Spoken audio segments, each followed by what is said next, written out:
they're just lazy. You know, it doesn't matter enough to them to put in the work to get there, right? It just sounds good. Clear out the room, I'm coming through. They wanna see what I'm about. Yeah, I got skills, do it for the thrill. I'm on a paper route. Extra, read about it. I'm today's trending topic. YouTube family, what is good? Thank you for clicking on this video today. As you guys know, I appreciate the constant love and support that you guys give your boy. It's really encouraging to go down to the comment section and see comments like, man Dre, your videos are really helping me cut hair better, or man Dre, I find your content really inspiring and encouraging to me to go ahead and pursue this barbering career, pursue this dream and this vision I have for my life. So just like you guys feel like I add value to you, I feel like you guys add value to me as well. But what I want to talk about is, recently I was listening to a podcast, and in this podcast they posed the question, what is the difference between a dreamer and a visionary? Right? And when they posed the question, I was like, oh shoot, this is about to be a great listen. And they went on to explain the difference between the two. Right? A dreamer is someone who has a dream, right? They have a goal, they have not even necessarily a goal, they have a place that they imagine themselves being, right? And a picture of what they imagine their future being like, right? But then a person who is a visionary, or a person who has vision, started off with a dream, right? So really the question is, how do you get from it being just a dream to it being a tangible reality, right? And the difference between someone who stays in the place of being a dreamer and a person who becomes a visionary is that visionary took that dream that they had originally and made a plan for how they're gonna get to that dream. You know what I'm saying? Because everyone has dreams. Everyone has this idea or this place that they want to be in life, but not everyone is willing to take the time and the effort to sit down and be like, man, you know what? I'm going to do these things to get me to that place that I dream about. Right? Everyone, from me to the person on the street corner to my neighbor, everyone has a place that they want to be. They have this dream. They have this place that they want to accomplish in this life that they want to live. But how are they going to get there? And that's what it was stressing. Is a person who has vision is no different from the person who had a dream.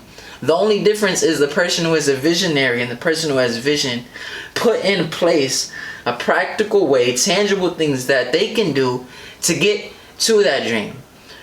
So I wanted to hop on here today and not only to explain the difference between a visionary and a dreamer, but to give you guys a way to get from that dreamer to that visionary, right? But before we can come up with a solution, we have to know what the problem is, right? So what's the problem? What is the thing that's holding people back from really going for that dream or that thing that they want? And what I feel, there's a lot of factors that play into that. But what I feel really causes that is, we'll start with one, is laziness, right? They like the idea of being in a place, but when it comes to actually working to get to that place, they're just lazy.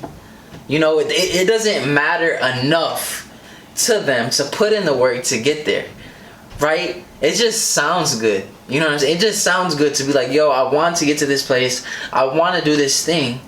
But they're just too lazy. You know what I'm saying? But what I feel like is the number one cause of that is when it gets hard. You know what I'm saying? Is adversity, is the hard times, is when they hit that brick wall. You know what I'm saying? Because everyone, when they start something, is super pumped up. They're super like, yes, man, I just started this thing. It's going so well. I'm just going to go for this. You know what I'm saying? I'm super pumped up. But when things don't go as smooth as they thought it was going to go, or things don't go as planned, you know what I'm saying? And it gets hard and it gets kind of rugged. That's when most people take a step back and don't go any further, right? So I feel like that really is the difference, is when things get rough and things get hard and things don't go as expected. They're like, man, you know what? I actually don't want this as bad as I thought. You know what I'm saying? And that goes into the point, right? Because when you try out for a team or you try out for a sports team, what happens? During tryouts, you do a lot of running. And they're not running just to make you run. They're running you guys like crazy because they want to weed out people.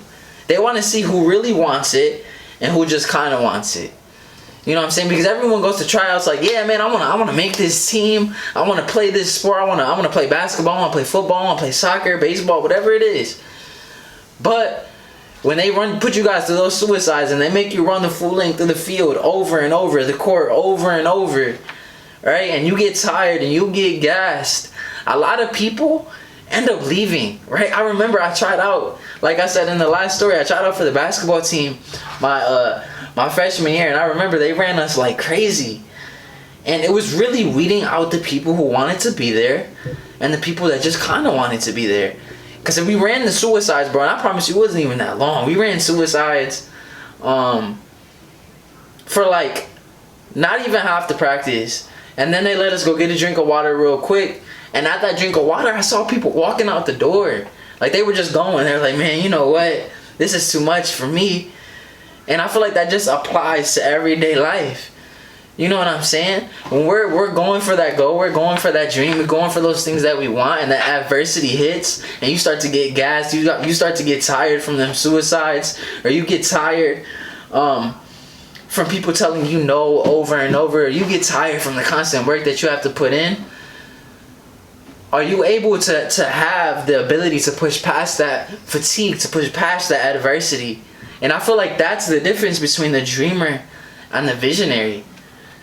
Right? It's very easy to have a dream. It's very easy to say or imagine a place that we want to be.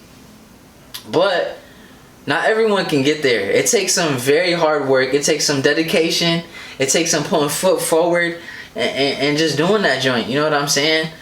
So what I want you guys to do is I want you to think right now. Are you a visionary or are you a dreamer? Right? Do you just like the idea of where you want to be, or do you really want to get to where you say you want to be? You know what I'm saying? And before you move forward anymore, you need to identify what that is, right? And when you figure that out, if you realize that, man, I am a dreamer, but I want to be a visionary, right? What I want you to do is attach a deeper meaning to that place that you want to be. And really assess, like, man, why do I want to get to that place? Why do I want to live this luxurious lifestyle? Why do I want to make this much money? Why do I want to be in this position? And really analyze, are your intentions pure? Is the reason that you want to be in that place because you want to be able to say you have clout and prove to other people like, yo, I did this, I did that? Or is there a deeper meaning? Right? Make sure the meaning that you have attached to that dream is something that is integrable, something that is of character. And I feel like once you attach a meaning to that goal or a meaning to that dream, it makes it very hard to not go full-fledged at it. Right? For me personally, I have a certain dollar amount that I want to make in the future. And I imagine a certain lifestyle that I want to be able to live. Right? And I don't want to get to that place just because I want to be able to tell people I'm in that place. The reason I want to get to that place is because I understand that my future family, because the reason I want to get to that place is because my future family is so important to me, right? Like, I understand that if I hit this certain dollar amount, or if I make this amount of money, it puts me in a position to be able to bless others and not even worry about it, right? To be like, Lord, I want you to do as you please with this money. I want to bless your kingdom. I want to bless people that are in need, right? And as well, I couldn't hear what you said. Siri trying to listen to me. And as far as the lifestyle that I imagine myself living is because I want to be able to provide a lifestyle for my future family that is out of this world, that is something that I never thought I would experience. You know what I'm saying? I want to continue to build a legacy throughout my family. I want to break generational curses. I wanted to change the trajectory that my last name and my family held. You know what I'm saying? And from that, since that meaning of my future is so much more than just being able to say I have money, and so much more than just being able to say I live this lifestyle, it makes it very hard for me to abandon that dream and be like, you know what, man, this is too hard for me. You know what I'm saying? Because my future family means way more to me than that. And as well as my relationship with the Lord means way more to me than that. I want to be able to bless people with my finances. I want to be able to expand the kingdom with my finances. Yes, money isn't everything, but when you have that financial freedom, it allows you to do a lot more things stress-free and really be sold out and really be able to do things to expand the kingdom. You know what I'm saying? So the point of me saying all of that is because I want you to attach a deeper meaning to your dream. And that is, I feel that is what's really important to sustain you. You know what I'm saying? So right now, assess where you're at. Are you a dreamer or are you a visionary? And if you're a dreamer and you want to become a visionary, attach a deeper meaning to that dream. And that is how you will become that visionary. Because from that, you will devise a plan in very tangible ways to get to where you want to be. You know what I'm saying? And I want you guys to remember, I'm not giving you this information from a place where I've already done it. Right now, I'm in the same position you are. I'm in the process of figuring it out. I'm still trying to get to that place where I want to be. So together we're going to get there. Together we're going to put some practical things in place. We're going to do very strategic things in order to reach those goals and to reach those dreams. So if you watch this video straight through, thank you so much. Make sure you hit that like and subscribe button. And I will catch y'all next week.